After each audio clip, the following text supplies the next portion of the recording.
నిన్ననే క్రమశిక్షణా సంఘం దగ్గరికి తెలుగుదేశం పార్టీకి సంబంధించినటువంటి తిరువూరు ఎమ్మెల్యే అటు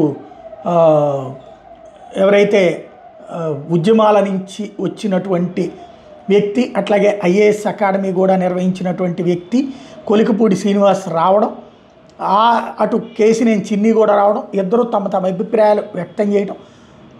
మొన్న ఏదైతే ఇతను చిన్ని ప్రోగ్రాం తిరువూరులో జరుగుతున్న దాంట్లో కొలికపూడిని పక్కన పెట్టి చేసినటువంటి వ్యవహారాలు, దాన్ని అతను కంప్లైంట్ చేయడం, ఇదంతా చూసాం. బాబు గారు ఆగ్రహించడం, వీళ్ళిద్దరు నివేదిక నాకు ఇవ్వమని చెప్పడం.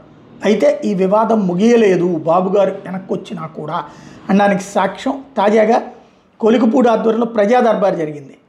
ఏదైతే నిన్న ఈయన స్ఫూర్తితో ఎవరైతే మనకు సంబంధించి లోకేష్ గారు చూడటం, ఎమ్మెల్యేలందరూ ప్రజా దర్బార్ నిర్వహించట్లేదంటాం, అది అక్కడ ఇవాళ వెంటనే చేసుకొచ్చారు కొలికపూడి. కానీ అక్కడ పెట్టినటువంటి బ్యానర్ మీద ఎంపీ చిన్ని ఫోటో లేకుండా జాగ్రత్త పడ్డారన్నమాట.